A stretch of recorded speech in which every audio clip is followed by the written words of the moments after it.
कुछ ऐसी कहानियाँ होती हैं जो पूरी धरती पर हमेशा के लिए एक रहस्य बनकर रह जाती है। गौरव तिवारी इंडिया के सबसे वेल रेस्पेक्टेड पर्सन में से एक थे, जिन्होंने अपनी पूरी ज़िंदगी मौत के बाद के रहस्य को जानने में लगा दिया और आज उनकी मृत्यु खुद ही एक रहस्य बनकर रह गई है।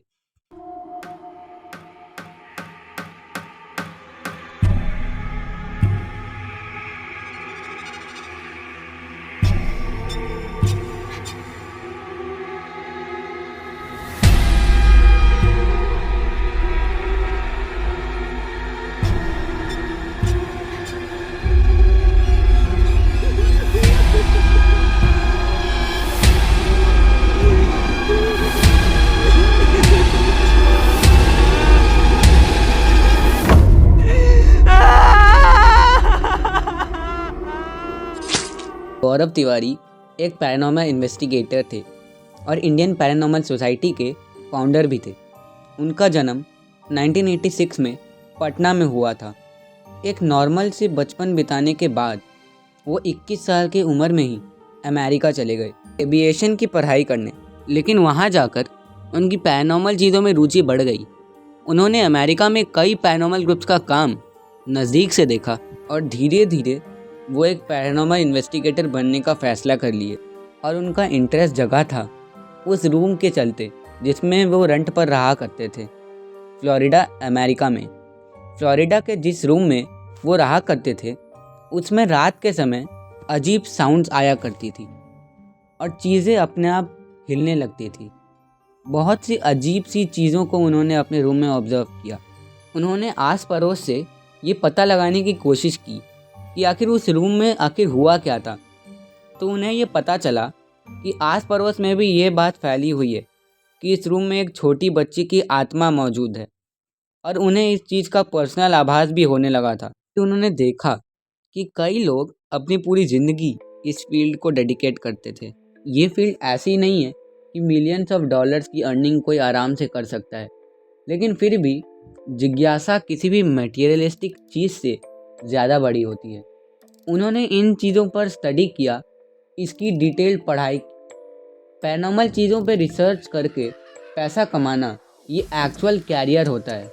गौरव तिवारी अपने लाइफ में लगभग 6000 से भी ज़्यादा हॉन्टेड केसेस का अध्ययन किए हैं। भानगढ़, कुलधरा, मुकेश मिल्स उन हॉन्टेड जगहों में से एक है जहां पर गौरव ने अध्ययन किया है। और आपको ये बता दूं कि हर कंट्री में एक पैरानॉर्मल हेल्पलाइन नंबर होती है। जैसे अलग अलग इमरजेंसीज़ में आप अलग अलग डिपार्टमेंट्स को कॉल कर सकते हो, वैसे ही इन पैरानॉर्मल सिचुएशंस में आप पैरानॉर्मल हेल्पलाइंस पर कॉल कर सकते हो।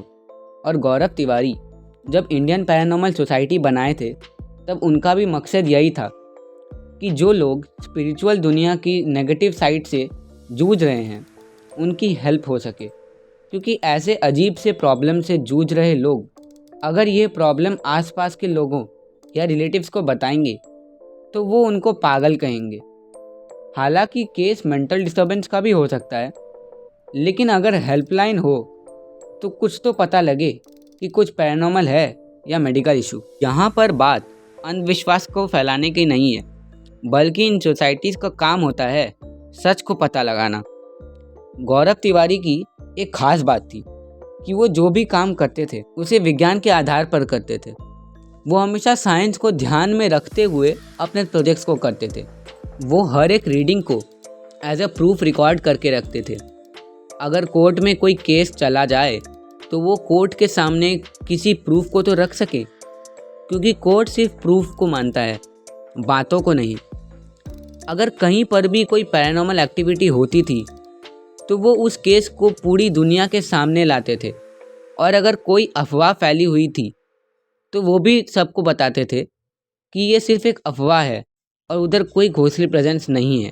पहले बहुत सारे यूनिक शोज आया करते थे, जैसे फियर फाइल्स, भूत आया, और इन सब शोज़ में गौरव तिवारी अपीयर हुए हैं। इनके लाइफ से जुड़ी जो सबसे बड़ी घटना है वो है इनकी मौत। 7 जुलाई 2016 32 साल के गौरव तिवारी इसी दिन एक रहस्यमयी तरीके से इस दुनिया को छोड़कर चले गए। 6 जुलाई 2016 को वो रात को अपने घर आते हैं एक नॉर्मल वर्क डे के बाद वो नॉर्मली घर आते हैं और सो जाते हैं। फिर अगले दिन 7 जुलाई को वो सुबह 8 बजे उठते हैं और नाश्ता करते हैं रोज़ की तरह। उसके बाद गौरव अपने लैपटॉप को ओपन करते हैं और मेल्स को चेक करते हैं। कई मेल्स को सेंड भी करते हैं और इस दिन मेल्स में कई सारे पॉजिटिव न्यूज़ भी भरी हुई थी, जैसे कि उनकी तस्वीर एक बड़े मैगज़ीन के फ्रंट कवर में आने वाली है। फिर सुबह 11 बजे वो अपने बाथरूम के अंदर जाते हैं और थोड़ी देर बाद बाथरूम से ज़ोर से कुछ गिरने की आवाज़ आती है और गौरव का नाम पुकारने के बाद भी कोई रिस्पॉन्स नहीं आता। इसलिए गौरव की मम्मा, पापा और वाइफ तीनों मिलकर दरवाज़ा तोड़ देते हैं और अंदर फर्श पर गौरव लेटे हुए मिलते हैं। तुरंत एम्बुलेंस को बुलाया जाता है और उन्हें हॉस्पिटल ले जाया जाता है। उनके गले पर सब लोग एक काला निशान भी देखते हैं। उनके हॉस्पिटल पहुंचते ही डॉक्टर्स उन्हें डेड डिक्लेयर कर देते हैं। एक कंप्लीट सी नॉर्मल सी सिचुएशन एकदम ऐसी सिचुएशन में बदल जाती है जिसके बारे में दूर दूर तक किसी ने नहीं सोचा था। यहाँ पर एक बात है जो आपको बहुत ही ज़्यादा अजीब लगेगी। गौरव की मौत से कुछ हफ्ते पहले ही वो अपनी वाइफ को कहा करते थे कि एक नेगेटिव फोर्स है जो उनका पीछा कर रही है, एक नेगेटिव फोर्स उनको अपनी तरफ खींच रही है और उन्हें परेशान कर रही है। लेकिन हर कोई इस बात को सुन के बस इस बात को इग्नोर कर दिया, क्योंकि सबको लगा कि ये काम के चलते स्ट्रेस में हैं, इसीलिए ऐसी बातें कर रहे हैं। पुलिस की रिपोर्ट में यही पता चला कि उन्होंने खुद अपनी जान ली है। उनके मौत के बाद सोशल मीडिया में ऐसी कई बातें फैलने लगी कि उनकी मौत के पीछे किसी आत्मा का हाथ है। लेकिन दिल्ली पुलिस ने इसे पूरी तरह अनक्लियर कर दिया और उन्होंने ये बताया कि उन्होंने खुद ही अपनी जान ली है, क्योंकि उनके फ्यूचर प्रोजेक्ट्स ठीक नहीं थे, फिक्स्ड नहीं थे, आमदनी बहुत कम थी और शायद इसीलिए उन्होंने ऐसा किया। लेकिन आम जनता को और गौरव के चाहने वालों को ये बात बिल्कुल हजम नहीं हुई। अब अथॉरिटीज़ और पुलिस तो अपना काम कर रहे हैं और जांच एक सिस्टमैटिक तरीके से होता है और उस सिस्टमैटिक तरीके में किसी भूत प्रेत पर बिलीव करके कोई रिपोर्ट नहीं लिखी जाती। लेकिन बहुत लोग आज भी ये मानते हैं कि इस दिन का कोई भी डेटा सेंस नहीं बनाता। अब इस केस को मानना या ना मानना ये मैं आप पे छोड़ता हूँ। हे गाइस, आई होप तो आप लोगों की वीडियो बहुत बढ़िया लगा। स्पेशल थैंक्स टू लोहा एवेंजर जिन्होंने मुझे बहुत हेल्प किया इस वीडियो को ट्रेलर शूट करने में। एंड आप सभी को हैप्पी दिवाली मेरे तरफ से। खुश रहिए एंड प्लीज़ इस वीडियो को लाइक करिए, क्योंकि भाई मेहनत लगी है भाई इस वीडियो को फिर से शूट करने के लिए। एंड सॉरी फिर से मैंने बहुत लेट वीडियो डाला है, बट आई होप सो कि आप लोग ऐसे ही मुझे प्यार देते रहेंगे। आई नो मैं बहुत ज़्यादा लेट वीडियो डाल रहा हूँ, but thanks to all of दोस्त जो लोग अभी भी मेरे साथ जुड़े हुए हैं।